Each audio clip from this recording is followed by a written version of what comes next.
कितने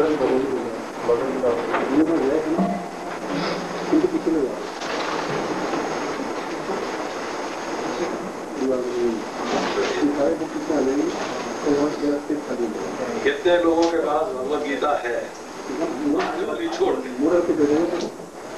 आज वाली छोड़ के कितने लोगों के पास है? जो आज भगवत गीता मिली है, इसको 41वां श्लोक,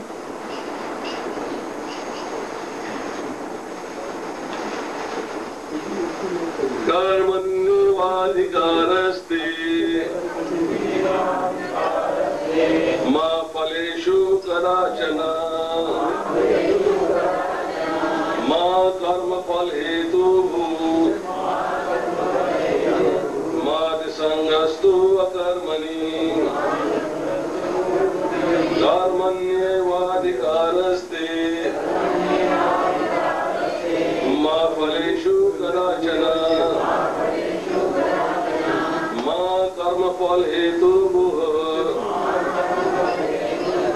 मा संगस्तु अकर्मणि कर्मण्येवाधिकारस्ते मा फलेषु कदाचन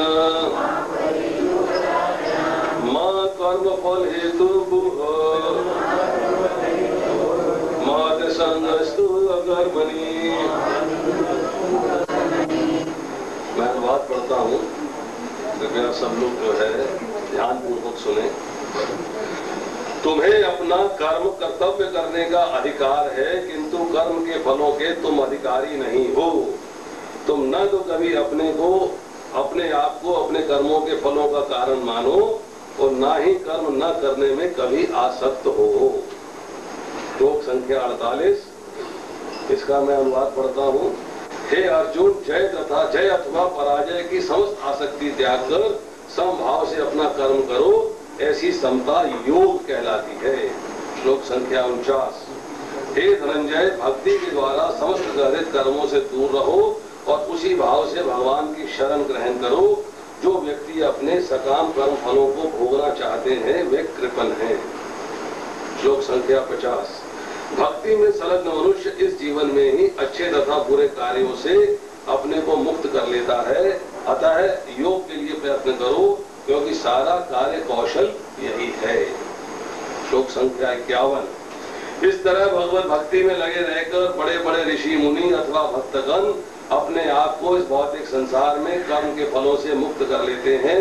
इस प्रकार वे जन्म मृत्यु के चक्र से छूट जाते हैं और भगवान के पास जाकर उस अवस्था को प्राप्त करते हैं जो समस्त दुखों से परे है। जब तुम्हारी बुद्धि मोह रूपी सघन वन को पार कर जाएगी तो तुम सुने हुए तथा सुनने योग्य सबके प्रति अन्य मनस्क हो जाओगे। श्लोक संख्या 53, जब तुम्हारा मन वेदों की अलंकारमयी भाषा से विचलित ना हो और वह आत्म साक्षात्कार की समाधि में स्थिर हो जाए, तब तुम्हें दिव्य चेतना प्राप्त हो जाएगी। और 53वें श्लोक तक करेंगे। निष्काम कर्म योग अर्थात बुद्धि योग जो है ये आरंभ हो रहा है श्लोक संख्या 39 से।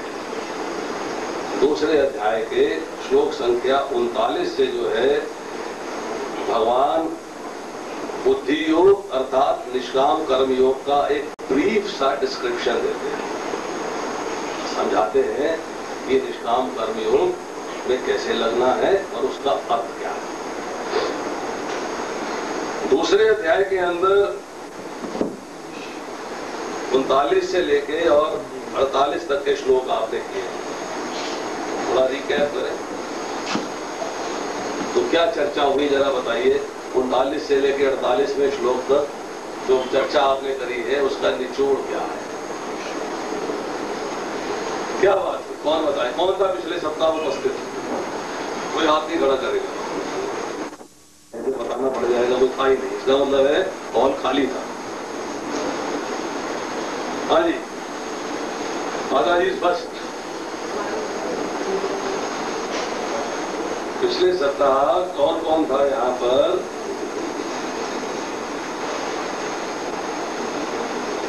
बताइए बताइए बताइए। लक्ष्मी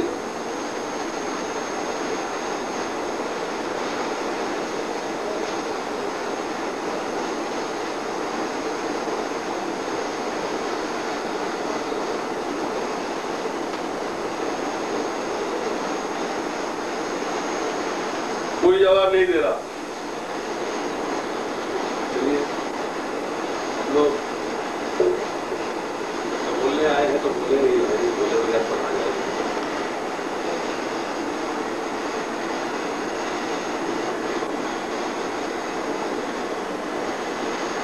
दूसरे अध्याय के अंदर पहले श्लोक से लेके तीसरे श्लोक तक अर्जुन को कायरता का त्याग करने के लिए भगवान कृष्ण जो है प्रस्तावना कर। अर्जुन ने क्या कहा है पिछले चैप्टर के अंदर, स्त्रियां दूषित हो जाएंगी, वन संकर संताएं उत्पन्न होंगी, जो हमारा कुल धर्म है नष्ट हो जाएगा। तो भगवान ने उसको बताया है कि जो तुम बातें कह रहे हो ये तुम्हें शोभा नहीं देती, तुम्हारे मन में कलमश आ जाने से कि उस मनुष्य के तन के अनुकूल नहीं है जो जीवन के मूल्य को जानता हो। इससे कुछ लोग की नहीं अभी तो अव्यश की प्राप्ति हो। अब चौथे से लेके 10वें श्लोक तक चर्चा हो रही है। अर्जुन ने फिर तर्क दिए हैं कि मैं उलटकर भीष्म और द्रोण जैसे व्यक्तियों पर बाण कैसे चलाऊंगा, उनके जो है जो मुझे भोग भोगना है उनके खून से खाना हुआ होगा। उसके बाद सेटिंग कर लो। 11वें से लेके 30वें श्लोक तक जो है भगवान सांख्य योग की चर्चा बताते हैं, सांख्य योग के बारे में बताते हैं, अर्थात आत्मा में और शरीर में क्या भेद है। 31 से लेके 38वें श्लोक तक भगवान ने चर्चा करी है क्षत्रिय के धर्म की। 45 से लेके 53 श्लोक तक चर्चा हुई है निष्काम कर्म योग अर्थात बुद्धि योग की। और 54 से लेके और 72 तक चर्चा हुई है स्थित प्रज्ञ के लक्षण क्या होते हैं, अर्थात जो बुद्धि योग में स्थित हो गया है उसके लक्षण तो क्या। 38वें श्लोक के अंदर भगवान ने कहा तुम सुख तथा दुख, हानि या लाभ, जय विजय का पराजय किए बिना युद्ध के लिए युद्ध करो। ऐसा करने से तुम्हें कोई पाप नहीं लगेगा। 2 पार्ट है इसके। पहला पार्ट है तुम सुख या दुख, हानि या लाभ, विजय या पराजय का विचार किए बिना। विचार करने का मतलब ये है कि इनका तुम पे इफेक्ट नहीं होना चाहिए। सुख हो तब भी समान स्थिति होनी चाहिए, दुख हो तब भी समान स्थिति होनी चाहिए। पर इसके बारे में भगवान पहले दूसरे अध्याय के 14वें श्लोक में बता चुके हैं। मात्र स्पर्शात् कांताय शीत उष्ण सुख दुखदा आगम अपायनी अनित्य तांत तिक्षव। कि सुख और दुख सर्दी और गर्मी के आने जाने के समान ही क्षणिक और सीमित है, क्षण भंगुर है। काल क्रम से इनका उदय होता है और काल क्रम से ही ये अंतर्धान हो जाते हैं। इसलिए इनसे विचलित हुए बिना रहने का अभ्यास कर। तो किससे विचलित हुए बिना रहने की बात हुई? सुख से और दुख से। सुख से भी विचलित नहीं होना और दुख से भी विचलित नहीं होना। अपने लक्ष्य की प्राप्ति में चलते जाना है। और लक्ष्य क्या है? भगवान का प्रेम। भगवान का प्रेम जो हमारा लक्ष्य है उसकी प्राप्ति में कोई अरोड़ा नहीं आए, कोई अड़चन नहीं आए, कोई कष्ट ना हो। उस मार्ग में मुझे बिल्कुल सीधा चलते जाना है, किसी किस्म की कोई टेंशन नहीं करनी। यहां भी यही बताया कि सुख या दुख, हानि या लाभ, विजय या पराजय, अर्थात सिचुएशन कोई भी आए, परिस्थिति कोई भी आए, तेरे को उनसे विचलित नहीं होना, उनका विचार नहीं करना, उनके बारे में सोच नहीं रखना। अब प्रश्न ये है कि सोच न रखें और कैसे पॉसिबल कि मुझे सुख हो या दुख हो, हानि हो या लाभ हो, जय हो या पराजय हो, उसमें किसी प्रकार का कष्ट न आए। ये कैसे संभव है, कैसे पॉसिबल है, इसका क्या उपाय है?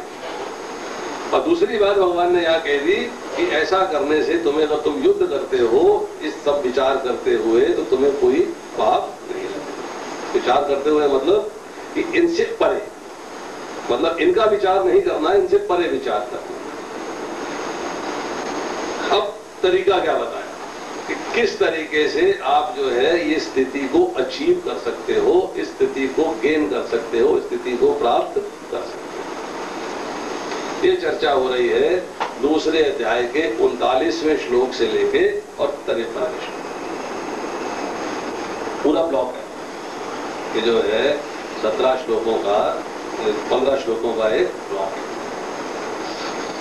39वें श्लोक में भगवान ने कहा, यहां मैंने वैश्लेषिक अध्ययन के द्वारा इस ज्ञान का वर्णन किया है, अब निष्काम भाव से कर्म करना बता रहा हूं, उसे सुनो। हे पृथा पुत्र, यदि तुम ऐसे ज्ञान से कर्म करोगे तो कर्मों के बंधन से अपने को मुक्त कर सकते हो। अभी तक भगवान ने दिया सांख्य योग का वर्णन, अर्थात वैश्लेषिक अध्ययन, अर्थात एनालिटिकल स्टडी। ये है, ये नहीं है, ये नहीं है, ये है, ये नहीं है, ये है, ये है, ये नहीं है, अर्थात आत्मा में और शरीर में भेद बताया। अब भगवान कह रहे हैं कि मैंने तुम्हें ज्ञान दिया है कि आत्मा क्या है और शरीर क्या है। अब मैं तुम्हें फर्दर ज्ञान दे रहा हूं। क्या ज्ञान दे रहा हूं? कि निष्काम भाव से कर्म कैसे किया जाता है, उसका लाभ क्या है, और इसके बाद इन्हीं श्लोकों में चर्चा हुई है कि सकाम भाव से अगर कर्म करते हैं तो उसका नुकसान क्या है। तो निष्काम का जो विलोम शब्द है वो है सकाम। सकाम का अर्थ है कामना सहित, निष्काम का अर्थ है कामना रहित, बिना कामना के या कामना के साथ। इन दोनों प्रकार के कर्मों की चर्चा जो है इन श्लोकों में हुई। अब यहां पर जो है भगवान ने एक शब्द इस्तेमाल किया है, त्विमाम शृणु। शृणु अर्थात सुनो। हम भी सुन रहे हैं, वहां अर्जुन सुन रहा है। हम लोग सुनने के बाद क्या करते हैं? भूल जाते हैं। हम लोग सुनने के बाद जब बाहर जाते हैं तो जो हमने सुना है उस पर गौर नहीं करते, जो हम सुनते हैं उसके अनुसार नहीं चलते, जो हम सुनते हैं उसका पालन नहीं करते। परंतु यहाँ भगवान क्या कह रहे हैं? भगवान ने श्लोक के अंदर सुनने की महत्ता बताई है, सुनने की इंपॉर्टेंस बताई है। क्या बता रहे हैं? कि मैं तुम्हें निष्काम भाव से कर्म करना बता रहा हूं, उसे सुनो, और सुनने के बाद क्या करो? यदि तुम ऐसे ज्ञान से कर्म करोगे, अर्थात जो ज्ञान मैं दे रहा हूं उस ज्ञान के अनुसार कर्म करना है।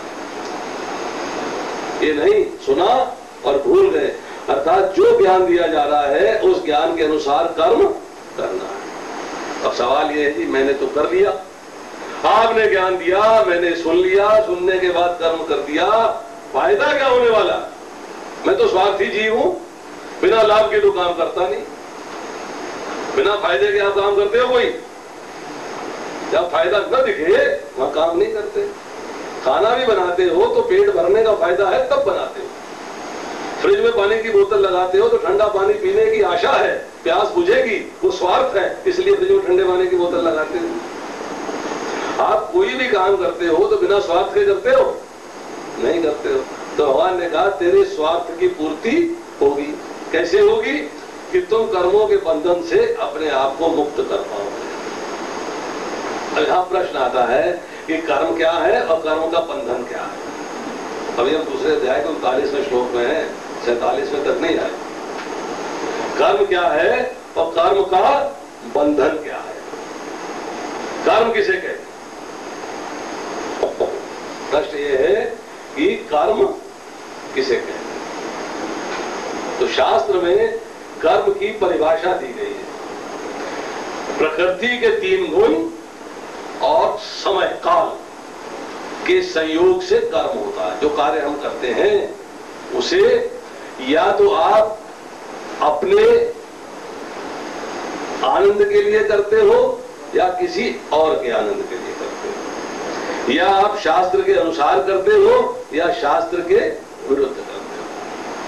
तो जो भी क्रिया, जो भी कार्य आप अपनी प्रसन्नता के लिए, अपनी आत्मतुष्टि के लिए, अपने मजे के लिए, अपनी स्वार्थ सिद्धि के लिए, अपनी इंद्र तृप्ति के लिए, अपने सुख की प्राप्ति के लिए करते हो, वो कर्म सकाम कर्म कहलाता है, जो कि कामना सहित किया हुआ कार्य। अगर वो शास्त्र के विरुद्ध करते हो तो विकृत कर्म हो गया, तो विकर्म कहलाता है। जैसे आपने जीवन यापन करना है, मान लो गृहिणी है, उसने खाना बनाना है, पति से बोला भी राशन लेके आओ। अब उसके बाद राशन लाने के दो साधन है। एक जो है, जो उसने धन अर्जित किया है, उससे बाजार जाएगा, दुकानदार के पास जाएगा, राशन खरीदेगा, दाम देगा, वापस आ जाएगा। ये शास्त्रानुसार है। पहले धन को अर्जित किया, वो भी शास्त्र के अनुसार जो तरीके बताए हैं उसके अनुसार। फिर जो है दुकान पे गया, उससे जाके सामान खरीदा और घर में ले गया। दूसरा तरीका है, दुकानदार पे गया, पिस्टल छाती में रखी, सामान उठाया, घर में ले आया, चक्कू दिखाया, सामान उठाया, घर में ले आया। तो पहला तरीका जो है वो ठीक है या दूसरा तरीका ठीक है? तो दूसरा तरीका जो है, कर्म तो किया है परंतु विकृत कर्म किया है, इसलिए विकर्म कहलाता है। अब कामना सहित कार्य किया हो तो उसका फल मिलेगा, चाहे अपने लिए किया हो शास्त्र के अनुसार और चाहे किया हो शास्त्र के विरुद्ध, फल दोनों में मिलना है। अगर आप शास्त्र के अनुसार करोगे तो पुण्य फल है, शास्त्र के विरुद्ध करोगे तो पाप फल तो है। पुण्य फल है या पाप फल है? पुण्य फल हो तो भी भोगने को शरीर चाहिए, पाप फल हो तो भी भोगने को शरीर चाहिए, उसमें लिहाज नहीं है। अगर पुण्य फल प्राप्त कर लूंगा तो मुझे शरीर प्राप्त नहीं होगा, ऐसा नहीं। पुण्य होगा तो भी शरीर चाहिए, पाप होगा तो भी शरीर चाहिए। तो यहां जो है सकाम कर्मों से, सकाम कर्मों के बंधन से मुक्त होने की बात कही जा रही है। इसका मतलब ये है कि भगवान यहाँ पर स्पेसिफाई कर रहे हैं कि अगर तुम जो है मेरे बताए हुए ज्ञान के अनुसार कार्य करोगे तो तुम्हें जो है, जो कामना सहित तुमने कार्य किए हुए हैं, उन सबके बंधन से मुक्त हो जाओगे। यही बात जो है फिर भगवान भगवत गीता के 3रे अध्याय के 31वें श्लोक में दोहराते हैं कि यदि तुम मेरे आदेश के अनुसार अपना कर्तव्य कर्म करते हो, ईर्ष्या रहित होकर श्रद्धा पूर्वक, तो तुम सकाम कर्मों के बंधन से मुक्त। अर्थात सुनने का अर्थ ये है कि भगवान ने जो आदेश दिए हैं, जो भगवान ज्ञान दे रहे हैं, उस ज्ञान के अनुसार कार्य करना, अपनी मर्जी से नहीं। मैं समझता हूं ऐसा ठीक है, भाई तेरी समझ में और भगवान की समझ में बड़ा फर्क है। किसकी समझ बढ़िया? तो उनकी समझ के अनुसार कार्य कर। अपनी समझ क्यों लगा रहा है? मतलब अपनी बुद्धि क्यों लगा रहा है? तो भगवान ने यहाँ पर जो है बुद्धि योग की चर्चा करी आरंभ, और यहाँ कहते हैं कि तुम कर्म के बंधन से अपने आप को मुक्त कर सकोगे। इसके बाद 40वें श्लोक में कहते हैं, नेहा विग्रह नाशो अस्ति प्रत्यवायो न विद्यते स्वल्पमपि यस्य धर्मस्य त्रायते महतो भयात्। कि जो व्यक्ति समबुद्धि अर्थात सुख दुख, हानि लाभ, जय पराजय में जब विचार नहीं करता है तो उसकी बुद्धि सम हो जाती है। अर्थात ऐसा ज्ञान प्राप्त हो जाता है जिसके द्वारा वो सबको समान दृष्टि से देखता है, टेंशन नहीं करता, विचलित नहीं होता। तो भगवान कहते हैं कि अगर तुम जो है ऐसी ऐसी अविचलित बुद्धि रखते हो, सब बुद्धि रखते हो, तो इसकी महिमा क्या है, इसके गुण क्या है, इसके फायदे क्या हैं? तो एक तो बताया कि कर्म बंधन से मुक्त हो जाता है, पिछले श्लोक में बता दिया। 40वें श्लोक में क्या कहते हैं? इस प्रयास में न तो हानि होती है अर्थात जो भी ये कार्य करते हो उसका नुकसान नहीं होता। नुकसान किसे कहते हैं? आपकी जेब में 100 रुपए थे, 100 रुपए चोरी हो गए तो क्या हुआ? फायदा कि नुकसान? नुकसान हो गया। मतलब जो चीज आपके पास थी वो हो गई। तो भगवान कहते हैं कि यहां तुम्हारे पास भक्ति थी, यहां तुमने भक्ति करी, अर्थात सकाम कर्म नहीं किया है, तुम अब निष्काम कर्म कर रहे हो। जो निष्काम कर्म के फल हैं वो समाप्त नहीं होते, इस प्रयास में हानि नहीं होती। अर्थात जहां भक्ति समाप्त करी है वहीं से भक्ति फिर से अगले जन्म में आरंभ हो जाएगी। भौतिक संसार में नवीन जन्म होता है तो का कबूतर, खा खरगोश, गा गधा दोबारा से पढ़ना पड़ता है, परंतु आध्यात्मिक संसार में आप भक्ति के जिस प्लेटफॉर्म पे भक्ति समाप्त करी है उसी प्लेटफॉर्म से अगले जन्म से आरंभ हो जाएगी।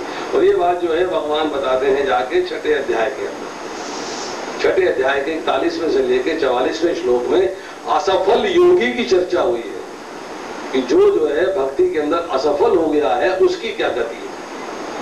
तो जब 6ठा अध्याय पढ़ेंगे तो इसकी चर्चा करेंगे, परंतु यहाँ नटशेल में ट्रेलर दे दिया भगवान ने, इस प्रयास की हानि नहीं होती। अर्थात जो भी आप कार्य कर रहे हो भक्ति के अंदर उसमें नुकसान नहीं होता। दूसरी बात बताई कि ना ही हास का मतलब क्या होता है? हास का मतलब होता है व्यक्ति ऊंचा चला गया फिर नीचे आ गया, 20 सीढ़ी चढ़े 12वीं में आ गए। जैसे सांप सीढ़ी के अंदर सांप काट लेता है तो 96 से 5 पे आ जाते हैं, इसका मतलब है हास हो गया, अर्थात उल्टा फल हो गया। यहां भगवान कहते हैं कि इसका कोई उल्टा फल भी नहीं होता। तीसरी बात कही, इस पद पर की गई अल्प प्रगति भी महान भाई से रक्षा करती है।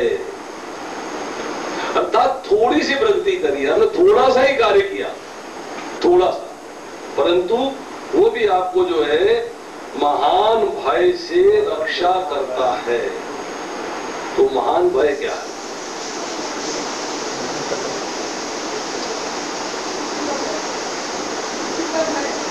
मृत्यु से तो रक्षा नहीं करता माता, मृत्यु तो आती है आपको। ना ना ना, हम लोग समझते हैं एक इनिशियल है, ठीक है, मृत्यु के भय से आपकी रक्षा करता है, परंतु एग्जैक्ट क्या है? एग्जैक्ट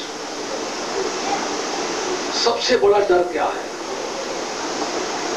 सबसे बड़ा डर जो है जब आपको पता लगेगा कि मुझे बार बार योनियां भोगनी पड़ेंगी, कुत्ता बनना पड़ेगा, बिल्ली बनना पड़ेगा, चूहा बनना पड़ेगा, मच्छर बनना पड़ेगा, छिपकली बनना पड़ेगा।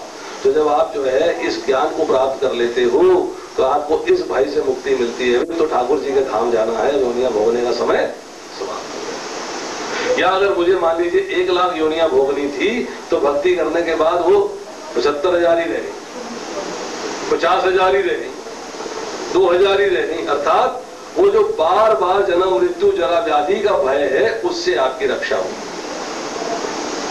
भक्ति करने का लाभ क्या है? मृत्यु से बचना थोड़ा है। भक्ति करते हो इसलिए कि मुझे मृत्यु के समय डर ना लगे। भक्ति करते हो आप कि मेरे को भक्ति के द्वारा पुनर्जन्म, पुनरपि जन्म, पुनरपि मरणम, इस चक्र से बाहर निकलना। तो जितना भी प्रयास करते हो वो आपके पॉजिटिव पॉइंट्स भगवान के खाते में जमा है, उनसे आपको जो है जब भक्ति होती है, हम चर्चा करेंगे जब 47वें श्लोक के अंदर, अगर आप जो है कभी किसी ने ध्यान से 4था अध्याय उतारिएगा आप, 4थे अध्याय में 37वां श्लोक है, पढ़िएगा, पेज नंबर 177, पृष्ठ संख्या 177। जैसे प्रज्वलित अग्नि ईंधन को भस्म कर देती है, उसी तरह ही अर्जुन ज्ञान रूपी अग्नि भौतिक कर्मों के समस्त कर्म फलों को जला डालती है। जब समस्त कर्म फल जल जाएंगे तो किससे बचाव हो गया? रूपादि परपट में लिखते हैं, बीज है, कूट है, प्रारब्ध है, सारे कर्म समाप्त हो जाते हैं।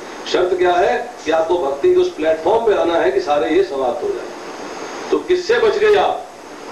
जब बीज समाप्त हो गए, कूट समाप्त हो गए, प्रारब्ध समाप्त, बताएंगे क्या क्या होते हैं। जब ये सब समाप्त हो जाएंगे तो आपको पुनर्जन्म नहीं होने वाला। किस भय से रक्षा हुई? बार बार जन्म होने से और बार बार मृत्यु होने से।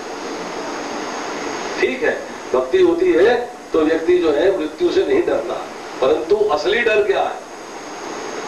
असली डर है कि आप मरने वाले हो और आपको पता लगे फिर मुझे कुत्ता बन के जन्म लेना है। भाई बचा लो, मैं कुत्ता नहीं बनना चाहता। कहां जाना चाहते हो? भगवान के धाम जाना चाहता हूं। तुम्हें भक्ति बढ़ाओ।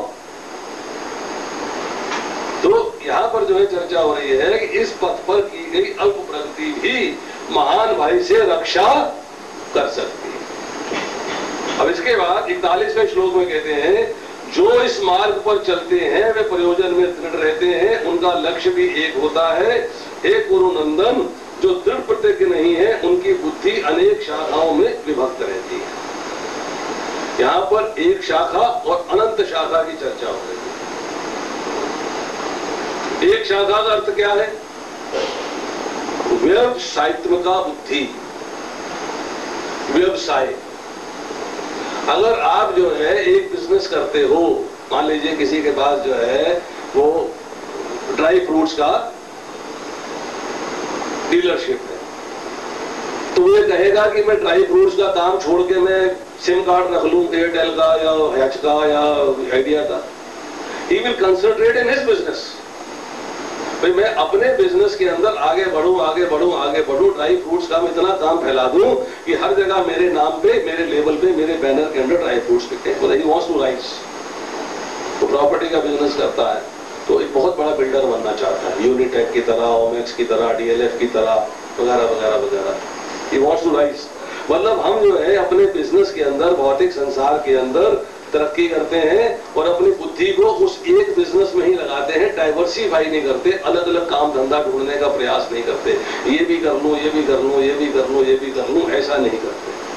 तो भगवान ने यहाँ बोला है कि जब आप भक्ति करते हो तो आपका बिजनेस क्या है, आपका व्यवसाय क्या है? भक्ति, और कोई व्यवसाय नहीं है। जैसे एक व्यवसायी का जो है बुद्धि उसके व्यवसाय में फिक्स होती है, ऐसे आपकी बुद्धि भी एक ही जगह फिक्स होनी चाहिए। कहाँ है? सर्वधर्मा प्रत्यजम मामेकम शरणं व्रज अहम त्वं सर्व पापेभ्यो मोक्षयिष्यामि मा शुचः। कि मेरी बुद्धि जो है केवल भगवान में ही फिक्स्ड है और किसी में नहीं। अनंत शाखाओं में विभक्त होती है, इसकी चर्चा 42वें 43वें श्लोक में आएगी। मेरे को अपनी बुद्धि को एक ही डायरेक्शन में रखना है, एक ही शाखा में रखना है। वो शाखा क्या है? भगवान कृष्ण की भक्ति, और कुछ नहीं। वो कब होगी? वो कब होगी? जब मैं सकाम कर्मों के बंधन को पार कर जाऊंगा, या मैं सकाम कर्म नहीं करना चाहूंगा, मैं अपने लिए कार्य नहीं करना चाहूंगा, किसी और के लिए भी कार्य नहीं करना चाहूंगा, केवल कृष्ण के लिए कार्य करना चाहूंगा। आज से उन भक्तों की चर्चा करता हूं जो कि एडवांस हो चुके हैं। आज से 5 साल पहले, 10 साल पहले जब उनसे पूछा जाता था, भाई कृष्ण की भक्ति करते हो? बोला हाँ, कृष्ण की भी भक्ति करता हूं, कृष्ण की भी भक्ति करता हूं, मतलब काकियों की भी कर रहा। जब वो एडवांस हो जाता है, आप उससे पूछते हो कृष्ण की भक्ति करते हो? बोलता है कृष्ण की ही भक्ति करता हूं, और किसी की नहीं करता। कि पहले उसकी बुद्धि जो है अनंत शाखाओं में बटी हुई थी, अब उसकी बुद्धि सिर्फ एक ही शाखा में चल रही है, एक ही डायरेक्शन में चल रही है। वो डायरेक्शन क्या है? कृष्ण भक्ति, और कोई डायरेक्शन नहीं। अब जो है प्रश्न दूसरा है कि अनंत शाखाएं होती क्यों है? एक शाखा चाहिए पर होती है अनंत क्यों होती? भगवान ने चर्चा करी, अनंत शाखाओं की चर्चा करें। भगवान जो है समझाते हैं, जब भगवान अर्जुन को समझा रहे हैं तो पॉजिटिव भी समझा रहे हैं और नेगेटिव भी समझा रहे हैं। तो अनेक शाखाएं कैसे होती हैं? आप 16 सोमवार का व्रत रखिए, आपको इस लाभ की प्राप्ति होगी। ओहो, चलो सोमवार की ड्यूटी फिक्स हो गई। आपने 40 शुक्रवार रखने हैं, आपको इस लाभ की प्राप्ति होगी। अब 40 शुक्रवार के चक्कर में खट से पड़ गए। आपने 11 मंगलवार रखने हैं, आपको इस लाभ की प्राप्ति होगी। अब 11 मंगलवार में चल दिए। कब हुई? कॉज क्या है? रीजन क्या है? रीजन है कामना, कामना, डिजायर। कामनाएं हुई, जहां से पूर्ति दिखाई दे रही है उस मार्ग पे चलती, भाई यहां से मिलेगा। मैं तो जी वहां गया था, उस महात्मा जी के यहाँ फलाने की पूजा करी, उसने ऐसी ऐसी पूजा बताई और देखो मेरे 2 बिल्डिंगें खड़ी हो गई। हाँ मैं भी खड़ी कर लूं, चलो मैं भी चलता हूं। किससे हुई? कामना से। तो जैसी हमारी कामनाएं होती हैं, हमारी बुद्धि जो है वो असंख्य डिपार्टमेंट्स में, असंख्य शाखाओं में बढ़नी शुरू हो जाती है। और यहाँ भगवान कर रहे हैं बुद्धि योग की चर्चा। बुद्धि योग का मतलब है कि तुम्हें एक ही जगह बुद्धि लगानी है, और बुद्धि कहाँ लगानी है? मेरे। अब यहां पर बता रहे हैं कि जो व्यक्ति अव्यवसायी है, अर्थात जिनकी बुद्धि व्यवसात्मिक नहीं है, वो लोग क्या करते हैं, वो ऐसे क्यों है, वो ऐसे किस प्रकार है? तो यहां कहते हैं अल्प ज्ञानी मनुष्य वेदों के उन अलंकार में शब्दों के प्रति अत्यधिक आसक्त होता है, जो स्वर्ग की प्राप्ति, अच्छे जन्म, शक्ति आदि के लिए विविध सकाम कर्म करने की संस्तुति करते हैं। इंद्र तृप्ति तथा ऐश्वर्यमय जीवन की अभिलाषा के कारण में कहते हैं कि इससे बढ़कर और कुछ भी नहीं है। जो बात हमने चर्चा करी, कॉज क्या है?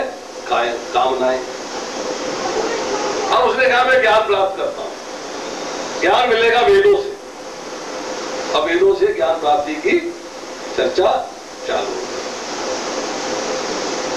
अब वेदों के 3 पोर्शन, पहला कर्मकांड, दूसरा ज्ञान कांड, तीसरा उपासना कांड। उन्होंने अभी कर्मकांड पढ़ा, जिसके अंदर देवताओं की स्तुतियां हैं, जिसके अंदर बताया गया है कि आपको जो है भौतिक संसार के अंदर जो प्राप्ति करनी है, किस प्रकार से प्राप्ति हो सकती है, तो उससे मोहित हो गए। यहां जो है शब्द इस्तेमाल हो रहा है यामिमा पुष्पताम वाचम, तो उससे जो है वो मोहित हो गए हैं, क्योंकि ज्ञान की कमी है। अरे भाई पूरे वेद पढ़ ले, पता लग जाए कि वेद में क्या क्या है। जब पूरे वेद पढ़ेंगे तो जानेंगे कि वेद के 4 अंश होते हैं, हर वेद के 4 अंश है। 4 वेद है, कौन कौन से हैं? 4 ऋग्वेद, सामवेद, यजुर्वेद और अथर्ववेद। और हर वेद के 4 अंग है, 4 डिपार्टमेंट्स में, 4 पोर्शंस में वेदों को बांटा गया। कौन कौन से हैं? पहला पोर्शन कहलाता है संहिता, दूसरा पोर्शन कहलाता है ब्राह्मणास, तीसरा पोर्शन कहलाता है आरण्यक, और चौथा पोर्शन कहलाता है उपनिषद, जिसको वेदांत भी बोलते हैं। तो संहिता के अंदर जो है आपको मंत्र दिए हुए सारे कर्मकांड से संबंधित जितने मंत्र हैं सारे संहिताओं के अंदर। दूसरा ब्राह्मणा है, ब्राह्मणा के अंदर जो है आपको जो व्यक्ति शहर में रहता है, गांव में रहता है, जो गृहस्थ है, जिसको क्या क्या नियमों का पालन करना चाहिए, किसकी भक्ति करने पे क्या प्राप्त होगा वगैरह वगैरह, इसके बारे में सारे नियमों का और सारे मंत्रों का उल्लेख किया हुआ। तीसरा पोर्शन है अरण्यक। अरण्य का अर्थ होता है वन, अर्थात जो वानप्रस्थ ले लेते हैं उनको जो है क्या रेगुलेटेड ड्यूटीज करनी है, क्या रेगुलेटेड सेंसेस, कैसे सेंसेस को रेगुलेट करना है, और ज्ञान की प्राप्ति जो उन्होंने गृहस्थ आश्रम में करी थी उसका फिलोसॉफिकल एनालिसिस है। दर्शन के माध्यम से समझाया गया है कि तुमने ये किया था, उसका ये फल है, ये ऐसे करना चाहिए, ऐसा करना चाहिए, ऐसे करना चाहिए।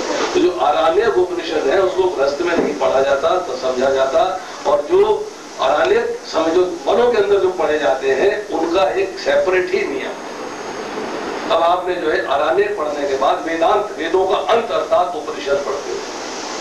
उपनिषद में कुछ उपनिषद ऐसे हैं जो कि प्रथम अंश उनका जो है वो भगवान को निराकार स्थापित करता है, परंतु जैसे जैसे उपनिषद आगे बढ़ते जाते हैं भगवान के साकार रूप को स्थापित करता जाता है।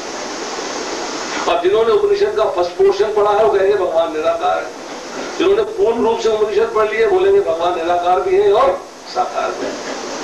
इसी तरह जिन्होंने वेदों का प्रथम पोर्शन पढ़ लिया है कर्मकांड, वो कर्मकांड से प्रभावित हो जाते हैं और उनकी बुद्धि असंख्य शाखाओं में विभक्त हो जाती है। अच्छा अच्छा अच्छा, इंद्र की उपासना करेंगे तो ये मिलेगा, अग्नि की उपासना करेंगे ये मिलेगा, वरुण की उपासना करेंगे ये मिलेगा, देवी की उपासना करेंगे ये मिलेगा, शक्ति की उपासना करेंगे ये मिलेगा। अर्थात जैसे जैसे उपासना करते जाते हैं देवी देवताओं की, वैसे वैसे फल प्राप्त करते जाते हैं। परंतु यहां शब्द इस्तेमाल हुआ है पुष्पिताम, पुष्प। वो जो पोषण है वेदों का पुष्प है। आप ये बताओ कि आप फूल खाना चाहते हो कि फल खाना चाहते हो? फल खाते हो ना, फूल तो नहीं खाते। कि बादाम के फूल ले आओ खाएंगे, सेब के फूल ले आओ खाएंगे, संतरे के फूल ले आओ खाएंगे, केले के फूल ले आओ खाएंगे। क्या खाते हो? फल आप कच्चा खाना चाहते हो कि पका हुआ खाना चाहते हो? इसी तरह जब हम वैदिक ट्री की, वैदिक वृक्ष की चर्चा करते हैं तो वैदिक वृक्ष के अंदर जो है, जो उसकी शाखाएं हैं वो है कर्म कांड, ज्ञान कांड और उपासना कांड। ये शाखाएं हैं। उसके फल क्या है? उसके फल है धर्म, अर्थ और काम। परंतु इन सब का ज्ञान कहां से प्राप्त होता है? पके फल से। कच्चा फल क्या है? उपनिषद और वेदांत सूत्र। और पका हुआ फल क्या है? भागवतम। जब आप श्रीमद् भागवतम पढ़ते हो तो आपको पूर्ण ज्ञान प्राप्त होता है, किसकी भक्ति करनी चाहिए, कैसे भक्ति करनी चाहिए, किस माध्यम से भक्ति करनी चाहिए, वगैरह वगैरह वगैरह। तो यहाँ भगवान बता रहे हैं कि ये लोग जो है वो कामनाओं में रचे हुए हैं, स्वर्ग की चाहना करते हैं। क्या मानते हैं? स्वर्ग। क्योंकि उनके लिए स्वर्ग से ऊपर कोई ज्ञान है ही नहीं। उन्हें नहीं पता वैकुंठ होता है, उन्हें नहीं पता गोलोक वृंदावन होता है। उनको यही ज्ञान है क्या? स्वर्ग है, पृथ्वी है और नरक। उन्हें जो 14 भुवन है उनका ज्ञान नहीं है, असंख्य ब्रह्मांडों का ज्ञान नहीं है। वो समझते हैं वेदों का अर्थ जो है केवल भोगों की प्राप्ति है, सेंस ग्रेटिफिकेशन है, मुझे एंजॉयमेंट की बातें बताई जा रही। क्यों? उन्होंने प्रथम इंच पढ़ा और बस इससे ज्यादा ना पढ़ने का प्रयास किया, ना जानने का प्रयास किया, वहीं फंस के रहे।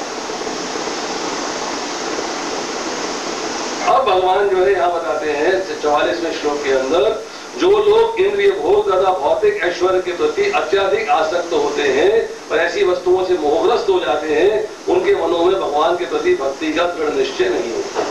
तो जो वहां पर सातवा बुद्धि की बात हो रही थी, जो बुद्धि आपकी जो है, भगवान जिस बुद्धि योग की चर्चा कर रहे हैं, यहाँ पर यह बात हो रही है कि अगर आप इंद्रिय भोग में और भौतिक ऐश्वर्य के प्रति आसक्त हो जाएंगे, उसके प्रति अगर आसक्त हो जाएंगे तो आप थक जाएंगे। फिर आप क्या करेंगे? सकाम कर्म। तब आप करेंगे सकाम कर्म। अब भोग क्या होता है और ऐश्वर्य क्या होता है? भोग किसे कहते हैं? भोग किसे कहते हैं?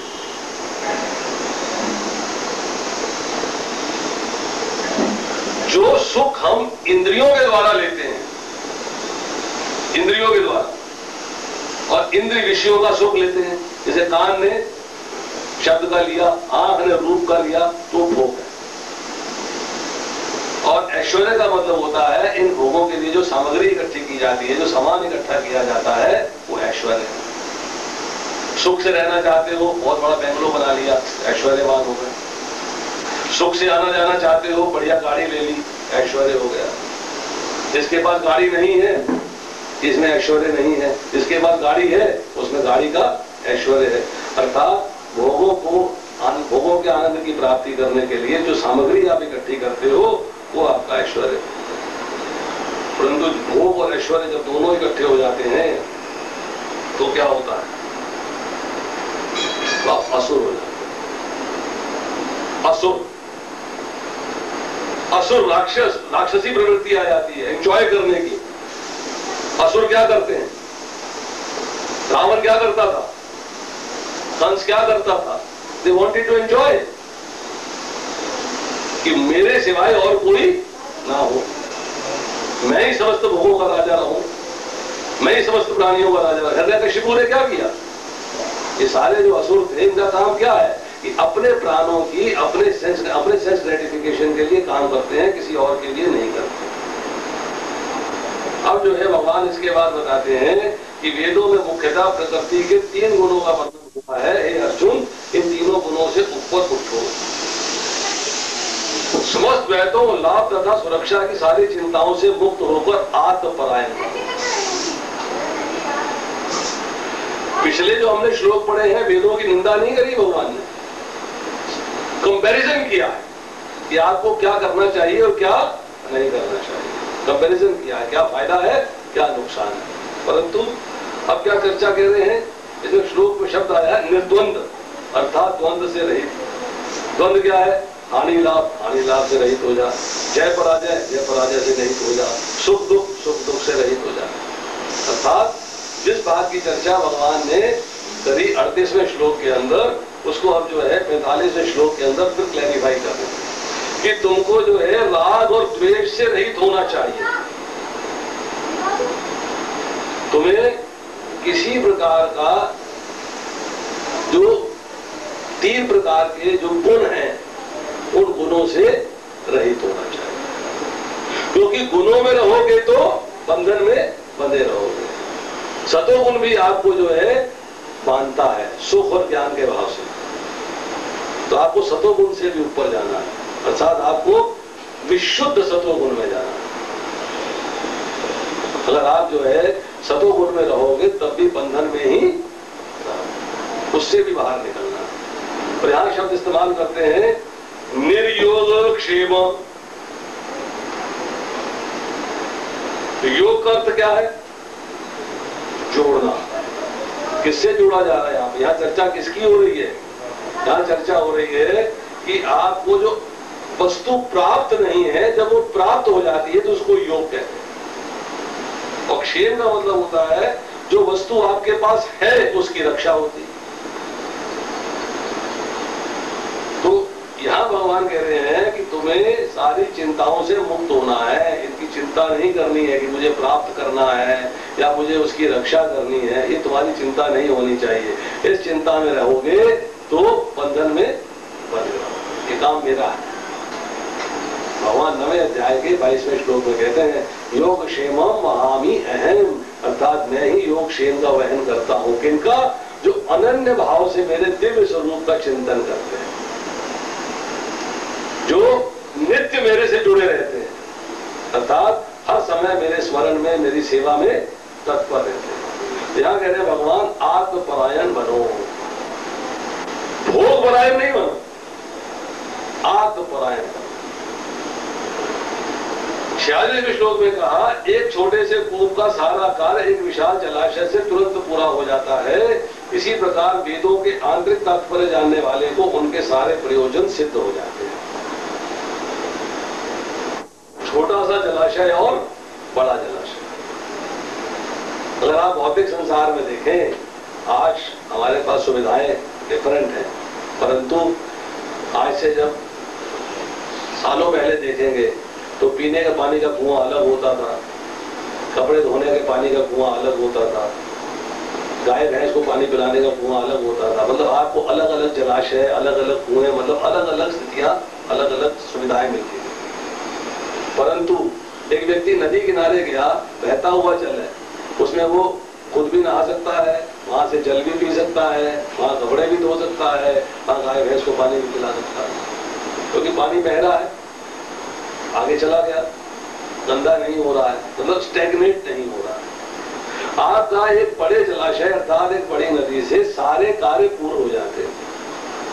इसी तरह यहाँ भगवान कह रहे हैं कि जिन्होंने वेदों के आंतरिक तात्पर्य को जान लिया, वेदों में बहुत सारा ज्ञान दिया हुआ, परंतु भक्त जो है अपने मतलब का ज्ञान निकालता है। वेदों का अंत मतलब वेदांत के अंदर से आंतरिक तात्पर्य निकाला, उसने जो है पका हुआ फल निकाल लिया, फूल पत्तियां छोड़, उसका सारा कार्य पूरा हो जाएगा। क्या कार्य पूरा हो जाएगा?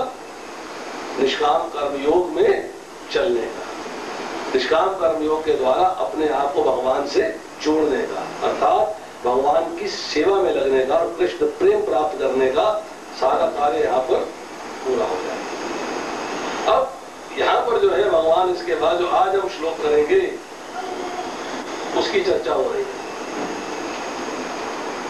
कि आपने समबुद्धि होना है, बुद्धि योग में स्थित होना है, तो उसके लिए कर्म कैसे करने चाहिए? What kind of jobs? कैसा कर्म किया जाए? तो कर्मण्येवाधिकारस्ते मा फलेषु कदाचन मा कर्मफल हेतु भू माते संगोस्तु अकर्मणि। तो यहाँ 4 बातें कही। पहली बात कि कर्म कर्तव्य करने का तेरा अधिकार है। मैंने तुझे फ्री विल दी है, स्वतंत्र इच्छा दी है, स्वतंत्र कर्म करने के लिए बोला है। उसके लिए इम्पोर्टेंट ये है कि तेरे को कर्म करने की छूट है। तू जैसा कार्य चाहे वैसा कार्य कर सकता है, मेरी तरफ से कोई रुकावट नहीं। तो कर्म करने का तेरा अधिकार है, नंबर 1। अगर आप ध्यानपूर्वक देखें तो मनुष्य योनि के अंदर आपको कर्म करने का अधिकार है, जिससे फल का सृजन होता है। पशु योनि में फल भोगने का अधिकार है, कर्म करने का अधिकार नहीं। आप हलवा बना सकते हो, हलवा खा भी सकते हो। कुत्ता जो है खा सकता है, बना नहीं सकता। आप जो कर्म फल है उसकी रचना कर सकते हो और उसको भोग भी सकते हो, परंतु जानवर जो है वो सिर्फ भोग सकता है, वो कर्म फल की रचना नहीं। इसी तरीके से कि भगवान ने एक विधान बना दिया है, सिस्टम बना दिया है कि प्रकृति के 3 गुण हैं, काल है, इसके सहयोग से कार्य करो। जैसी मर्जी आए वैसा कार्य करो। अब तुम कहो जी मैंने ऐसा कार्य किया है, मुझको इसका ऐसा फल चाहिए। भौतिक संसार में क्या कहते हैं, मैंने 8 घंटे ड्यूटी करी, मेरा 300 रुपया लाओ फटाफट। ये करताल कितने की है, बोले साहब 100 रुपए की है। ये लो 100 रुपया करताल मुझे दो। अर्थात आपने उसका दाम दिया और उसका फल ले लिया। परंतु यहाँ भगवान क्या कहते हैं कि तेरा कर्म करने का अधिकार है, फल पे अधिकार। फल पे अधिकार किसका है, मेरा। कि मैं जैसा चाहूं वैसा फल। तुम फल के अधिकारी नहीं, फल का अधिकारी केवल मैं हूं। किस तरह से फल देना है ये कार्य मेरा। इसके बाद कहते हैं मां कर्म फल हेतु हो। हेतु शब्द का अर्थ यहां बताया है कारण। कारण का अर्थ क्या है कि तुम्हें कर्म फल की रचना करने में केयरफुल होना, ऐसा कोई कार्य न करना जिसका फल भोगना पड़े। क्योंकि अगर तुमने कार्य किया जिसका फल भोगना है तो शरीर धारण करना। इसलिए यहां कहा जा रहा है कि अपने आप को कर्मों के फलों का कारण मत बनाओ। छोटा सा उदाहरण देता हूं। आपने बालिका की शादी करी, माता पिता ने पुत्री से कहा बेटा ससुराल जा रही हो, ऐसा कोई काम न करना जिसके कारण हमारी आंखें नीची हो जाए। कहते नहीं कहते, ओल्ड पीपल विल अंडरस्टैंड। जिन्होंने बेटी की शादी करी है उस बात को समझते हैं कि तेरे वहां पर ससुराल में व्यवहार से हमारी आंखें न नीची हो जाएं, इसका कारण मत करना। उस एग्जाम्पल के संदर्भ में इसको समझिएगा। भगवान कह रहे हैं कि तेरे को मैंने कर्म करने की स्वतंत्रता दी है, परंतु तो कोई ऐसा काम न कर जिसके कारण स्वरूप तेरे को दूसरी योनि प्राप्त करनी पड़े, अर्थात फल भोगना पड़े। कहीं पे चर्चा हो रही है कि फल जो होते हैं हमारे पास वो कई जन्मों के संचित फल हैं। प्रारब्ध वो फल है जिनको हम भोग रहे, तो फलित हो रहे। आज हम उन कर्मों के फलों को भोग रहे।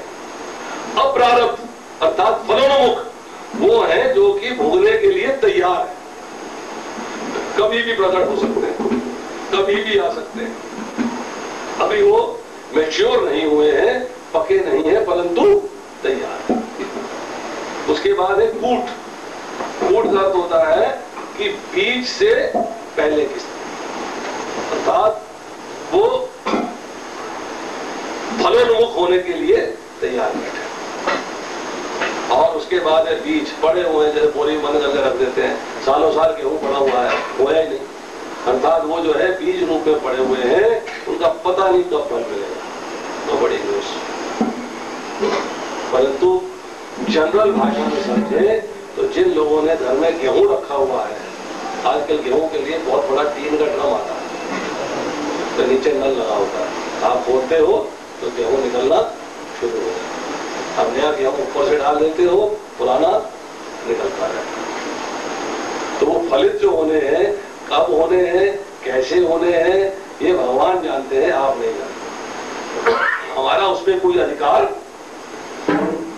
पर भगवान ने यहां कहा कि तुम कोई ऐसा कार्य नहीं करना जिससे कि तुम्हें उसका फल भोगना पड़े, क्योंकि फल भोगना पड़ेगा तो शरीर धारण करना, तो शरीर के धारण करने से बचना।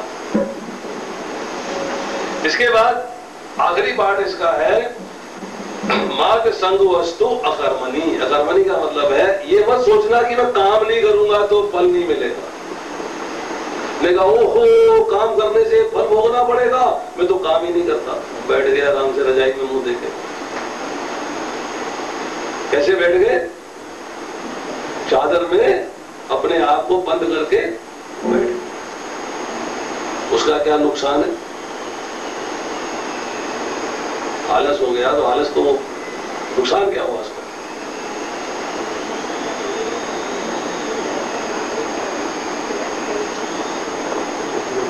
आप डॉक्टर की बात मत करो कि काम नहीं करेंगे तो उड़ने नहीं चलेंगे, काम नहीं करेंगे तो मोटे गोटे नहीं चलेंगे। नहीं नहीं नहीं, तमोगुण में चला जाएगा वो। Is right. तमोगुण का मतलब होता है निद्रा, आलस्य, प्रमाद। वो तमोगुण में चला जाएगा। और तमोगुण का फल क्या होता है? निम्न योनियां। जो व्यक्ति सतोगुण में रहा है पूरा जीवन, ज्यादातर उसका सतोगुण जो है हावी था, उसको अगले जन्म में ब्राह्मण का फल मिल सकता है। जिसमें रजोगुण हावी था, सतोगुण और तमोगुण मिश्रित है, उसको वैश्य या क्षत्रिय का फल मिल सकता है। परंतु जो कहे तमोगुण में है वो निम्न योनियों में जाएगा। तो क्या है, आपने बिना काम किए भी अपने आप को फंसा लिया। कहां फंसा लिया? निम्न योनियों में जाने के लिए। तो भगवान यहाँ कह रहे हैं ऐसा ना हो कर्म ना करने में तेरी आसक्ति हो जाए कि मैं तो काम ही नहीं करूंगा जी, ना काम करूंगा ना फल मिलेगा। उसका भैया और बुरा फल मिल रहा। तो काम करना है, किसके लिए करना है? जिससे फल की प्राप्ति ना हो। यहां भगवान कह रहे हैं हे अर्जुन, जय तथा पराजय की समस्त आसक्ति त्याग कर समभाव से अपना कर्म करो, ऐसी समता योग कहलाती है। योग का अर्थ है कि अब आपने अपने आप को निष्काम कर्म योग में जोड़ दिया। आपको भगवान ने दूसरे अध्याय के 47वें श्लोक में कर्म करने की आज्ञा दे दी। कैसा कर्म करना चाहिए? समता बुद्धि प्राप्त करने के लिए, सम रहने के लिए, समान भाव से रहने के लिए तुम्हारा कर्म कैसा होना चाहिए। अब उसके बाद जो है 49वें श्लोक में, 48वें श्लोक में बता रहे हैं। क्या बता रहे हैं? कि सम बुद्धि अर्थात उसको प्राप्त करने के लिए तुम्हें क्या करना चाहिए? आसक्ति त्याग करनी चाहिए। किसमें आसक्ति? कर्म फल में। कर्म फल में आसक्ति नहीं रखनी, क्योंकि कर्म फल में आसक्ति रखोगे तो भोगने की आसक्ति हो जाएगी। भोगने की आसक्ति होगी तो फिर शरीर चाहिए। तो 49वें श्लोक में, 50वें श्लोक में जो है चर्चाएं हो रही हैं या बुद्धि को डेवलप कैसे किया जाए। तो यहां बता रहे हैं कि सिद्ध हो जाओ अर्थात सिद्धि मिल जाए या सिद्धि ना मिले, दोनों स्थितियों के अंदर आपको एक समान बुद्धि में रहना है। लाभ हो या हानि हो, सुख हो या दुख हो, समान कैसे रहेंगे? निरंतर अटल कैसे रहेंगे? स्थिर कैसे रहेंगे? कि आपने अपने आप को भगवान से जोड़ दिया, आपने सारी आसक्ति त्याग दी। किसके प्रति आसक्ति? कर्म फलों के प्रति। यहां पर जो एक शब्द इस्तेमाल हुआ है इसमें, वो है 49वें श्लोक के अंदर, बुद्धो शरणम इच्छ कृपणा फलम हेतवा। फिर हेतु शब्द इस्तेमाल हुआ है, अर्थात कि अगर तुम जो है जानते हो कि भगवान के लिए कार्य करने से मैं सकाम कर्मों से मुक्त हो सकता हूँ, भगवान के आदेश के अनुसार कार्य करने से मैं सकाम कर्मों के बंधन से मुक्त हो जाता हूँ, और फिर भी तुम नहीं करते हो तो तुम कंजूस हो, तुम कृपण। तुम कहां फंसे हुए हो?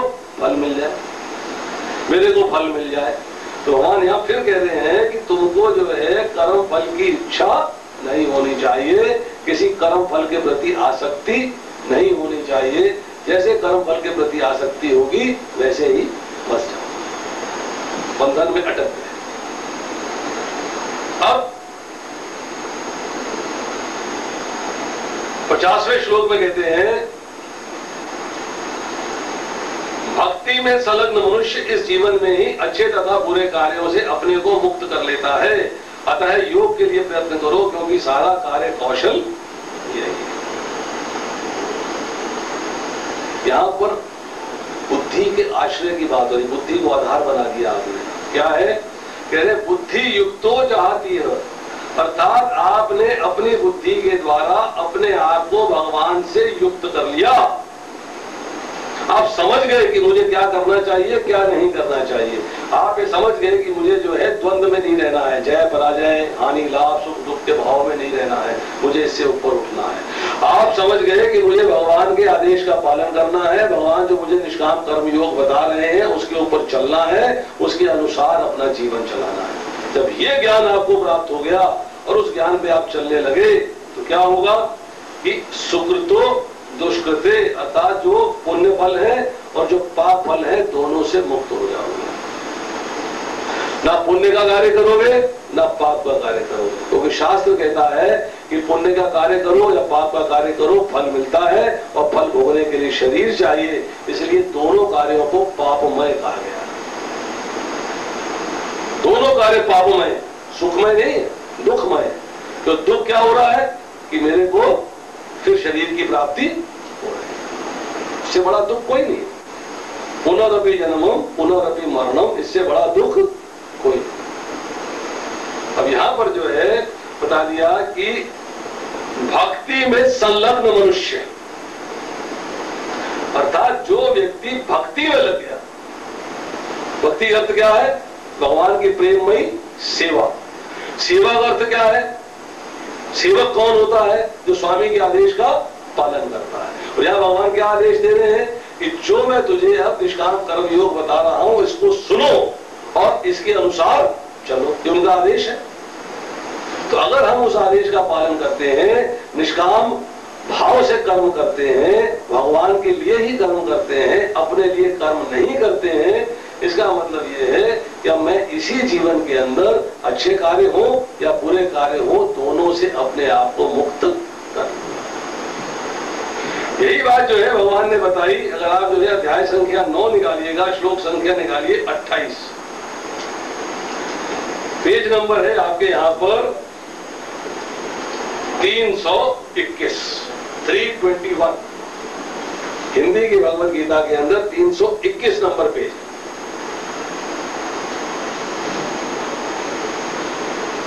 शुभ शुभ फल एवं मोक्ष से कर्म बंधन, तुम इस तरह कर्म के बंधन तथा इसके शुभ अशुभ फलों से मुक्त हो सकोगे। इस संन्यास योग में अपने चित्त को स्थिर करके तुम मुक्त होकर मेरे पास आ सकोगे। मेरे पास आ सकोगे कैसे? इस तरह। किससे मुक्त होना है? शुभ फल भी और अशुभ फल भी, अर्थात पुण्य फल भी और पाप फल भी। और मुक्त होने का तरीका क्या बताया 27वें श्लोक में? यत् करोषि यत् शनासि यत् जुहोषि ददासि यत् तपस्यसि कौन्तेय तत्पुरुषवामदर्पणम्। अर्थात हे कुंती पुत्र, तुम जो करते हो, जो खाते हो, जो कुछ अर्पित करते हो या दान देते हो, जो भी तपस्या करते हो, मुझे अर्पित करते हुए करो। मुझे अर्पित करो। जो करते हो, जो दान देते हो, जो खाते हो, अर्थात जो भी कार्य करते हो मेरे लिए करो। और यहां भगवान ने क्या बताया? कर्मसु कौशलम। कुशलता किसे कहते हैं? कौशल किसे कहते हैं? एक्सपर्टाइज। आप नल बनाने में कुशल हैं, आप बिल्डिंग बनाने में कुशल हैं, आप इंटीरियर डेकोरेशन में कुशल हैं, आप कपड़े सिलने में कुशल हैं, अर्थात उसमें एक्सपर्ट है। तो यहां क्या कह रहे हैं? आप कर्म करने में एक्सपर्ट है। कार्य कुशलता अर्थात कर्मसु कौशलम। तो भगवान ने कहा कि तुम्हें कर्मों में कुशलता प्राप्त करनी है। और कुशलता की परिभाषा भगवान ने जाके 9वें अध्याय के 27वें श्लोक में दे दी। ठीक है? यत् शनासि यत् जुहोषि ददासि यत्, तो भगवान ने कह दिया कि तुमको जो है कार्यों की कुशलता चाहिए, कि जो कार्य करते हो केवल मेरे लिए करोगे, वही कर्मसु कौशलम। और भक्ति का अर्थ होता है भगवान के आदेश का पालन करना। भगवान का आदेश क्या है? मन मना मद भक्तो मध्याजी माम नमस्कुरु, अर्थात मन मेरे में लगाओ, मेरे भक्त बनो, मेरी पूजा करो, मुझे नमस्कार करो। भगवान ने कहा सर्वधर्मान प्रत्यक्ष मामेकम शरणम व्रजा, अर्थात केवल एकमात्र मेरी शरण में आ जाओ। अर्थात कर्मों की कुशलता प्राप्त करनी है, इसका मतलब है अब आप समबुद्धि हो गए, आप जो है निष्काम कर्म योग में आ गए, अर्थात बुद्धि योग में आ गए। अब अगले श्लोक में बताते हैं कि इस तरह जब कर्मों की कुशलता प्राप्त कर लेते हो तो उसका फायदा क्या होता है, उसका लाभ क्या है, उसका लाभ क्या है? कर्मजं बुद्धि युक्ता ही फलम त्यक्त्वा मनीषिणः जन्म बंध विनिर्मुक्ता पदम गच्छन्ति अनामयम्। इस तरह भगवत भक्ति में लगे रहकर बड़े बड़े ऋषि मुनि अथवा भक्तगण अपने आप को इस भौतिक संसार में कर्म के फलों से मुक्त कर लेते हैं। इस प्रकार में जन्म मृत्यु के चक्र से छूट जाते हैं और भगवान के पास जाकर उस अवस्था को प्राप्त करते हैं जो समस्त दुखों से परे है। अनामयम, अनामय पद, आमय का मतलब होता है विकार, अनामय का मतलब होता है निर्विकार, जहां पे कोई विकार नहीं है। विकार क्या है? कष्ट। तो भगवान के धाम में कोई कष्ट, कोई दुख नहीं है, सुख वही है। यहां भगवान कहते हैं किस तरह भगवत भक्ति में लगे रहकर, किस तरह की भगवत भक्ति में, जो मैं फॉर्मूला बता रहा हूं, जो तरीका मैं बता रहा हूं, निष्काम कर्म योग, जिसके बारे में भगवान कह रहे हैं सुनो और कर्मों की कुशलता प्राप्त करो। वही तुम्हारा उद्योग है, वही तुम्हारा कार्य है और कोई कार्य नहीं है। क्या कार्य है? मेरे आदेश का पालन करना।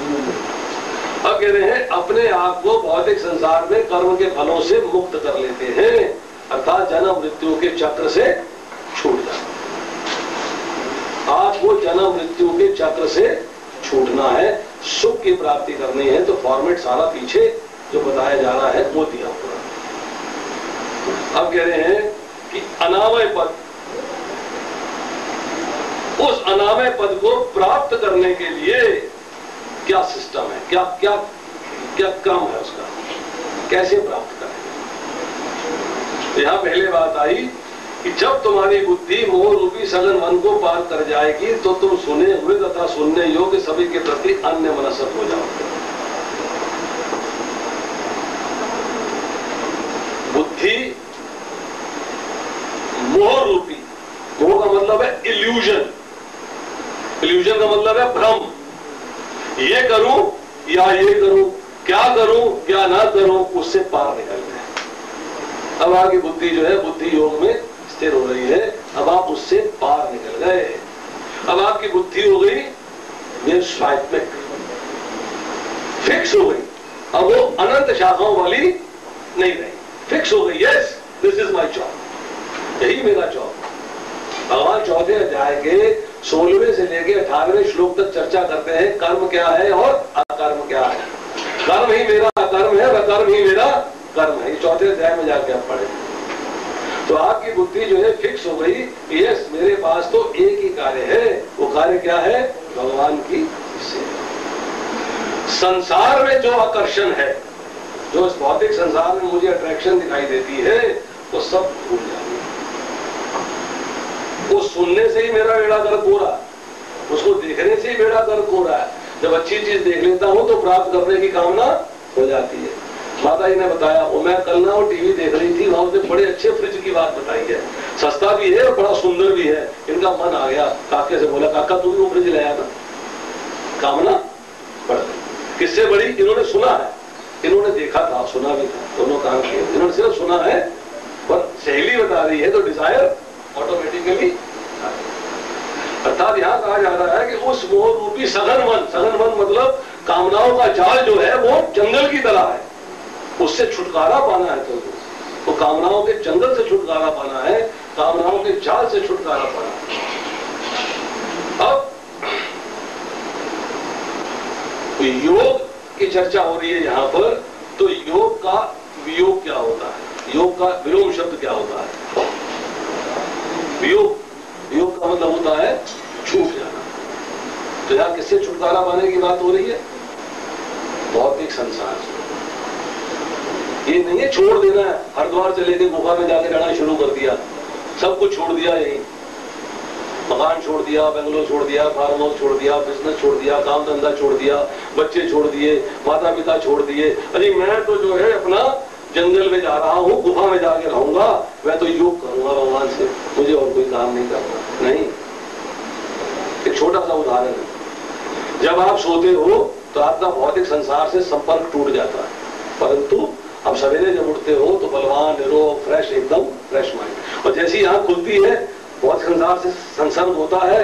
ओहो, आज तो मोटर खराब थी, ठीक करानी है, आज वीडियो खराब है, वो भी ठीक कराना है, आज मकान की वाली दीवार टूट गई, मिस्त्री को बुलाना है, अनल काम नहीं कर रहा, उसको भी ठीक कराना है। अर्थात बहुत सारे काम, टेंशन, चिंताएं चालू हो।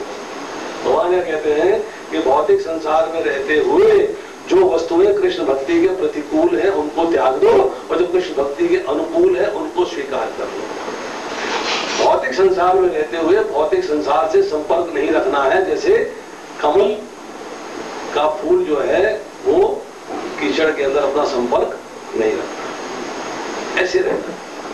तो यहाँ चर्चा हो रही है इसी बात की कि सघन मन को पार कर जाओ, कामनाएं छोड़ दो, सुनने योग्य और जो सुना है तो सबसे तुम्हारा छुटकारा। किसी बात की अब टेंशन नहीं है, किसी बात की चिंता नहीं। आपने कहा कि मेरे को जो है भगवान की भक्ति में लगना है और कोई काम नहीं। अब 53वें श्लोक में कहते हैं, जब तुम्हारा मन वेदों की अलंकारमयी भाषा से विचलित ना हो और आत्म साक्षात्कार की समाधि में स्थिर हो जाए, तब तुम्हें दिव्य चेतना प्राप्त होगी। दिव्य चेतना, डिवाइन कॉन्शियसनेस, अर्थात जो स्थिर बुद्धि, आगे चर्चा होगी उसकी चर्चा हो रही है। कैसे प्राप्त होगी? कि जब तुम्हारा मन वेदों की अलंकारमयी भाषा से विचलित नहीं होगा। कि वेदों में जो भाषा बताई गई है, वेदों में जो सिस्टम बताया गया है शुरू का, जिसके प्रति तुम आकर्षित हो गए थे, उससे विचलित अब वो लेवल लेके आना है कि मैंने ज्ञान प्राप्त किया है, पर ज्ञान का मैंने अंतिम संदेश तक लिया। आप बच्चे को स्कूल कॉलेज में पढ़ाओ, 2 चैप्टर पढ़ाओ और बोले तो फाइनल एग्जाम में बैठ जा, बोलेगा जी बाकी 8 चैप्टर और भी तो नहीं, कोई बात नहीं, बैठ जा एग्जाम में, फेल हो जाएगा। जब तक कंप्लीट बुक नहीं पढ़ेगा, कंप्लीट कोर्स नहीं करेगा, फाइनल एग्जाम में नहीं बैठ सकता। इसीलिए जब तक आप वेदों को कंप्लीटली नहीं पढ़ लोगे, या आप सोचते हो वेद मुश्किल है, हाँ जी मुश्किल है, तो क्या किया जाए? भाई ऐसा है, जो वेदों का सारांश है वो पढ़ लेता हूँ। वेदों का सारांश पका हुआ फल है भागवतम, वो पढ़ लेता हूँ। ज्ञान की शुरुआत हो रही भगवत गीता से, वो पढ़ लेता हूँ, तो मेरा पर्पस हल हो गया। मैंने 18,700 श्लोक पढ़े, वेदों के लाखों श्लोकों को पढ़ने से बच गए। लाखों पढ़ना चाहते हो कि कम पढ़ना चाहते हो? कम में देखो जी, सामान खरीदना है, पैसे कम हो, सामान अच्छा हो, ठीक कहते हो ना भैया? ऐसा सामान देना कि सस्ता, सुंदर और टिकाऊ। तो पैसे मेरे कम खर्च हो और माल बढ़िया मिल जाए, तो पढ़ो कम और आनंद ज्यादा मिल जाए, पढ़ो कम और ज्ञान ज्यादा मिल जाए। मैंने कहा भैया वेदों को मत पढ़ो, उसका पका हुआ फल भागवतम पढ़ लो और गीतोपनिषद पढ़ लो, जो कि बताता है कि भागवतम को कैसे पढ़ना। पता लग गया? ABCD of spiritual science is Bhagavad Gita. Schooling Bhagavad Gita है, ग्रेजुएशन भागवत है और पोस्ट ग्रेजुएशन चैतन्य चेतामृत है। इसी स्टेप पे चलेंगे। तो यहाँ भगवान कह रहे हैं कि जब तुम्हारा मन वेदों की अलंकारमयी भाषा से विचलित ना हो, अब तुम्हें विचलित नहीं होना, टेंशन नहीं पालनी, और तुम आत्म साक्षात्कार की समाधि में स्थिर हो जाओ। तुमने ज्ञान प्राप्त किया कि मैं कौन हूं, मैं कहां से आया हूं, मृत्यु के बाद मुझे कहां जाना है, भगवान कौन है, भगवान के साथ मेरा क्या संबंध है, उस संबंध को कैसे निभाना है। जब तुम्हें ये ज्ञान की प्राप्ति हो जाएगी तो मेरे साथ जो मैं निष्काम कर्म योग बता रहा हूं उसमें चलने का प्रयास करोगे। अर्थात मैंने तुम्हें ज्ञान दिया है, मैं तुम्हें बुद्धि योग का ज्ञान दिया है कि निष्काम कर्म योग क्या होता है, बुद्धि योग क्या होता है। अब आप जो है भगवान से नित्य योग करना चाहते हो, डेली कनेक्ट रहना चाहते हो, डेली किसी प्रकार से मेरा भगवान से संबंध न टूटे, तो कैसे रहो? सेवा इज वन, राइट, और सेवा है, इज अ पार्ट ऑफ सेवा। तो यहां पर जो है बताया जा रहा है कि भगवान के साथ जो है आप जब जुड़ाव होता है तो उसके योग की अलग अलग किस्में हैं। जैसे अगर आप अपने कर्मों के द्वारा अर्थात सेवा के द्वारा करते हैं, निष्काम कर्मयोग के द्वारा करते हैं, तो कर्मयोग कहलाता है। आप भगवान से ज्ञान की प्राप्ति करने के बाद जो है कर्मयोग में आते हैं या सेवा में आते हैं, तो ज्ञान योग भी हो गया, तो ज्ञान की प्राप्ति भी कर रहे हैं, अर्थात स्वाध्याय कर रहे हैं मुझे कर्म करना कैसे। आपको मालूम है कि मंदिर में जाके भगवान के दर्शन कैसे करने हैं, आपको मालूम है मंदिर में जाके दंडवत कैसे करना है, आपको मालूम है मंदिर में परिक्रमा कैसे करनी चाहिए, कब करनी चाहिए, आपको मालूम है मंदिर में चरण छूने चाहिए कि नहीं छूने चाहिए, आपको मालूम है मंदिर बंद होने पे क्या होना चाहिए, मंदिर खुला होने पे क्या होना चाहिए, आपको मालूम है प्रसाद कैसे खाना चाहिए, कैसे नहीं खाना चाहिए, आपको मालूम है प्रसाद कैसे सर्व करना है, कैसे नहीं सर्व करना है, आपको मालूम है किचन में प्रसाद कैसे बनाना है, कैसे नहीं बनाना है। उन नियमों का ज्ञान योग अर्थात आप ज्ञान की प्राप्ति करते हो, ये ज्ञान आपको होना चाहिए। यही वैष्णव शिष्टाचार है, यही वैष्णव एटिकेट्स है। किसी भक्त के साथ संबंध कैसे रखना है, मंदिर में कीर्तन कैसे करना है, घर में कीर्तन कैसे करना है, फुगड़ी डालनी है कि नहीं डालनी है, कीकड़ी डालनी है कि नहीं डालनी है, किस तरह से नृत्य करना है, कैसे नृत्य नहीं करना, ये सारे वैष्णव शिष्टाचार में आते हैं। ठीक है, मैं नियोफाइट हूँ, अभी उतना एडवांस नहीं हो सकता, चलो जैसे कर रहा हूँ उजाला कर रहा हूँ, परंतु मुझे आने वाले कल में एडवांस होना, तो मुझे उसके अनुसार कार्य करना। तो ये ज्ञान योग है, अर्थात आप ज्ञान विवेक करते हैं, विचार करते हैं, yes how do I do सेवा। आपकी माता जी बीमार हो गई, मैंने कहा बेटा मेरी टांग में दर्द हो रहा है, बेटा आया गर्दन दबानी शुरू कर दी, कंधा दबाना शुरू कर दिया, बाजू दबानी शुरू कर दी, वो कहते पुत्र मेरी तो टांग में दर्द हो रहा है, कहता सेवा कर रहा हूं ना, चुप, बोला नहीं, जैसे मेरी मर्जी आएगी वैसे करूंगा। तो क्या आप खुश होंगी? नहीं होंगी। भगवान की सेवा कैसे करनी है? भगवान के आदेश के अनुसार, अपनी मर्जी से नहीं। You have to learn it, आपको सीखना है ये भगवान की सेवा कैसे करनी है। फिर आप जब भगवान की सेवा में प्रेम में आ जाते हो, यस, एक होती है कंपल्शन में, भाई वहां सुना था जो उन्होंने कहा है भगवान को भोग लगाए बगैर कुछ खाना नहीं, बड़ी मजबूरी है, मेरा बड़ा मन कर रहा है, भूख के मारे आते कुल बना नहीं है, बड़ा सुंदर पदार्थ दिखाई दे रहा है और मैं खा नहीं सकती, चलो बनाते हैं। बड़ी कुड़कुड़ाते हुए आपने बनाया और बड़ी कुड़कुड़ाते हुए भगवान को भोग लगाया, उसके बाद मिला शांति। दूसरा है स्वाभाविक, कोई कष्ट नहीं है, कोई तकलीफ नहीं है, प्रेम बढ़ रहा है, उस प्रेम के वशीभूत आ गया, भगवान के लिए बना रहे हैं, तो एक प्रेममयी सेवा है। तो एक्चुअल भक्ति योग है भगवान की प्रेममयी सेवा। और फिर जो है आप भगवान को अपने आप से जोड़ते हो अष्टांग योग के द्वारा, तो प्रत्याहार, प्राणायाम, यम, नियम, आसन, धारणा, ध्यान, समाधि, ये 8 अंग जो है इनके अनुसार चलते हो, 8 अंगों से करते हो, तो आप भगवान से अब सभी अंग का पालन करोगे तो आनंद ही आ जाएगा, ज्ञान भी प्राप्त हो रहा है, सेवा भी हो रही है, प्रेम से सेवा हो रही है, और थोड़ा बहुत आपने जो है अष्टांग योग भी किया है।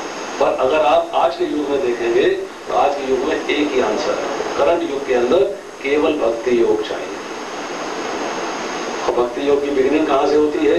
हरे कृष्णा कृष्णा कृष्णा हरे हरे, हरे राम राम राम हरे हरे।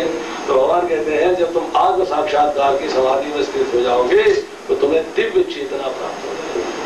दिव्य चेतना का अर्थ है डिवाइन कॉन्शियसनेस, और उस डिवाइन कॉन्शियसनेस की चर्चा 54वें श्लोक से लेके और 72वें श्लोक तक वो आप करेंगे अगली बारों में। आज हमने चर्चा करी बुद्धि योग के बारे में, इसमें किसी का कोई प्रश्न हो तो पूछ सकता।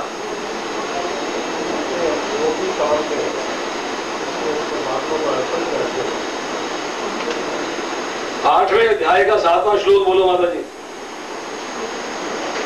तस्मात् सर्वेषु कालेषु माम् अनुस्मर युक्त च। भगवान ने कहा तस्मात् सर्वेषु कालेषु, समस्त कालों में, सदैव हर समय, माम अनुस्मर युद्ध चाहे, मेरा स्मरण करते हुए युद्ध कर। ये नहीं कहा युद्ध करते हुए मेरा स्मरण कर। दो बातों में फर्क है। एक है आप कार्य करते हो और भगवान को फल अर्पित करते हो, दूसरा है कार्य ही भगवान के आदेश के अनुसार करते हो। तो फल अर्पित करने की बात ही नहीं, फल ऑटोमेटिकली भगवान को जा रहे हैं। ये शास्त्र में लिखा है, क्लास में आएंगे सही समय पे सुनेंगे तो पता लगेगा। ये शास्त्र में लिखा है, भगवान ने आदेश दिए। ये जब आप भक्तों का संग करेंगे तो आपको ज्ञान की प्राप्ति होगी। जैसे मैंने नहीं बताया ये आपको भोग कैसे लगाना है, आपको प्रणाम कैसे करना है, आपको कार्य कैसे करने हैं, ये वैष्णव शिष्टाचार आपको सीखना पड़ेगा। तो सीखना 1 घंटे की इस क्लास में नहीं हो सकता टू बी वेरी फ्रैंक। उसके लिए आपको एक्स्ट्रा टाइम डिवोट करना पड़ेगा या एक्स्ट्रा क्लासेस मेंटेन करनी पड़ेगी। हरे कृष्णा।